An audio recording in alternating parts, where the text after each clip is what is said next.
Hi friends, நாங்கள் இந்த 5 வெஹிக்கிளில் எங்கே போயிட்டுருக்கோன்னா எங்கள் கேம்புக்கு தேவையான ரேஷன் எடுக்க போயிட்டுருக்கோம். அதாவது பேராமிலிட்ரி ஃபோர்ஸஸில் அந்த பார்டர் பெட்டாலியனில் பூரா ஃப்ரீ ரேஷன் இருக்கும். அந்த பார்டர் யூனிட்டுக்கு தேவையான ஃப்ரீ ரேஷன் எல்லாமே அங்கே இருக்க ஆர்மி டிவிஷனில் இருந்து தான் ரேஷன் சப்ளை ஆகும். இதுதான் ஆர்மி டிவிஷன். இங்கேருந்து தான் நாங்கள் ரேஷன்லாம் மாதத்துக்கு ஒரு தடவை எங்கள் யூனிட்டுக்கு எடுத்துகிட்டு போகணும். ஸோ அதுக்காக தான் நான் வந்திருக்கிறோம். டியூட்டி நேரம் போக டியூட்டி இல்லாத நேரத்தில் இப்படி வந்து நாங்கள் ரேஷன் எடுத்துகிட்டு போவோம் மொத்த யூனிட்டுக்குமே. அதை தான் நீங்கள் பார்த்துட்ருக்கீங்க.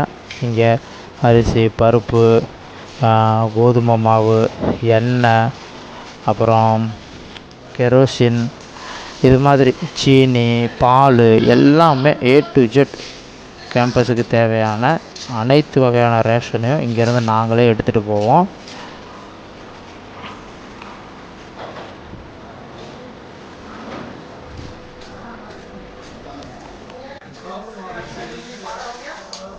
எத்தனை வண்டி நிற்கிதுன்னு பாரு. நாங்கள் மட்டும் இல்லை, மற்ற பேராமிலிட்ரி ஃபோர்ஸஸ், மற்ற ஃபோர்ஸஸ், கிரீஃப், மற்ற இந்த மாதிரி கவர்மெண்ட் டிபார்ட்மெண்ட்டு எல்லாத்துக்குமே இந்த பார்டர் ஏரியாவில் டியூட்டி பார்க்குற எல்லா கவர்மெண்ட் டிபார்ட்மெண்ட்டுக்கும் இந்த மாதிரி தான் ரேஷன் சப்ளை பண்ணப்படும்.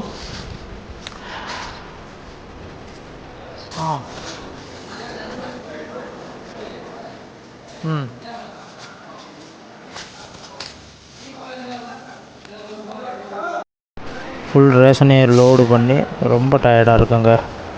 200-300 மூட்டை இருக்கும். அரிசி, பருப்பு, ஆட்டா இதெல்லாம் சேர்த்து எல்லாமே லோடு பண்ணியிருக்கோம். கவர்மெண்ட் லேபர், ப்ரைவேட் லேபர், வேறு எந்த வித்தியாசமும் கிடையாது. அந்த ப்ரைவேட் லேபர்லாம் எதுக்குன்னா இங்கே வந்து ரேஷன் இறக்குவாங்க இல்லையா, அந்த வேலை அவங்க தான் வச்சு யூஸ் பண்ணுவாங்க. எடுத்துகிட்டு போகும்போது நாங்கள் அவங்கவுங்க யூனிட்லேருந்து வந்து எடுத்துகிட்டு போயிடுவோம். பார்த்தீங்களா எவ்வளோ வண்டி? 5 வண்டியில் வந்திருக்குறோம். ஓகே ஃப்ரெண்ட்ஸ், கிளம்பியாச்சு. Bye friends.